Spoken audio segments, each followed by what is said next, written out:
पूरी दुनिया में पक्षियों की 10,000 से भी ज्यादा प्रजातियां पाई जाती हैं। सभी के वही 2 पंजे, 2 पंख और एक गर्दन होती है।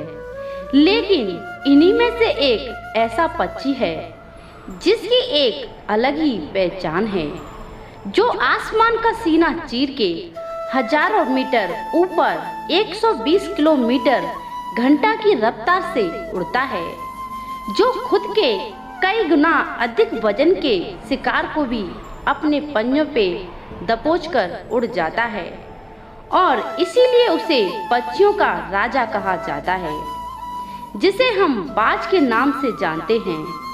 और एक बाज इतना ऊंचा मुकाम हासिल करता है अपनी ट्रेनिंग और अपनी पुनर्जन्म की वजह से। अगर आप भी इस दुनिया में एक मुकाम हासिल करना चाहते हैं तो एक बाज को बाज बनने का पूरा सफर आपको जानना बहुत जरूरी है, क्योंकि 25 से 30 की उम्र तक आने के बाद भी लोगों को रिस्क लेने से डर लगता है। लेकिन बाज के जीवन में शुरुआती रिस्क से होती है।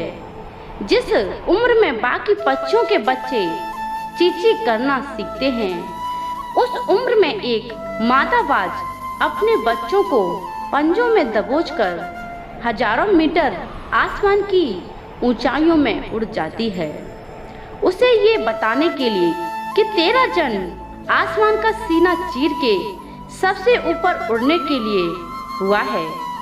तेरा जन्म पक्षियों का बादशाह बनने के लिए हुआ है। जमीन से हजारों मीटर ऊपर ले जाकर मादा बाज अपने पंजों से उसे छोड़ देती है और यही शुरू होती है उसकी हाई रिस्क ट्रेनिंग।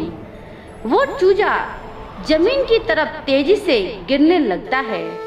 थोड़ा नीचे आता है तो उसके पंख खुलने लगते हैं।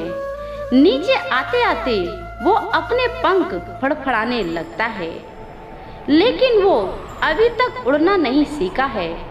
वो जमीन से कुछ ही ऊपर होता है। उसे ऐसा लगता है कि कुछ ही सेकंड में उसका जीवन समाप्त हो जाएगा, लेकिन अचानक एक पंजा उसे अपनी गिरफ्त में लेता है और वापस आसमान में उड़ जाता है। वो पंजा होता है उसकी माँ का, जो उसके पीछे उड़ रही थी। उसकी यह ट्रेनिंग तब तक चलती रहती है जब तक वो उड़ना नहीं सीख जाता। इतनी हाई रिस्क ट्रेनिंग होने के बाद इस दुनिया को एक बाज मिलता है। बारिश के वक्त जब सारे पक्षी छाया की तलाश करते हैं, तब यही बाज उसी बारिश में आसमान को चीरते हुए ऊपर निकल जाता है और बादल से कहता है, तू वर्ष ले कितना बरसेगा, और फिर नीचे आकर चैलेंज करता है। एक बाज की उम्र लगभग 70 साल होती है। जब वो 40 साल का होता है, तब एक परेशानी उसकी जिंदगी में मौत बनकर आती है, जो आपकी परेशानियों की तुलना में बहुत ही बड़ी होती है। क्योंकि 40 साल की उम्र में बाज की चोंच इतनी मुड़ जाती है कि उसे शिकार निगलने में बहुत परेशानी होती है। उसके पंख भारी हो जाते हैं, छाती से चिपकने लगते हैं, जिससे उड़ना बहुत मुश्किल हो जाता है। उसके पंजे लंबे और लचीले हो जाते हैं, जिससे वो शिकार को सही से पकड़ नहीं पाता। अब उस बाज के पास सिर्फ 3 रास्ते होते हैं। पहला रास्ता होता है वो अपने शरीर को त्याग दे। दूसरा रास्ता होता है गिद्ध की तरह छोड़े हुए भोजन पर निर्भर हो जाए। और तीसरा रास्ता होता है सबसे कठिन और पीड़ादायक रास्ता, अपने आप को पुनः स्थापित का, फिर से आसमान का सीना चीरकर उड़ने का। और वो इसी तीसरे रास्ते को चुनता है और अपने पास के सबसे ऊंची चोटी पर पहुंच जाता है। वहां पर अपना घोंसला बनाता है और फिर शुरू होता है परेशानियों का जड़ से उखाड़कर आसमान में उड़ने का सफर। वह अपनी चोंच को एक चट्टान पर मार मार कर तोड़ देता है। लहूलुहान हो जाता है और इतना इंतजार करता है कि नई चोंच आने का।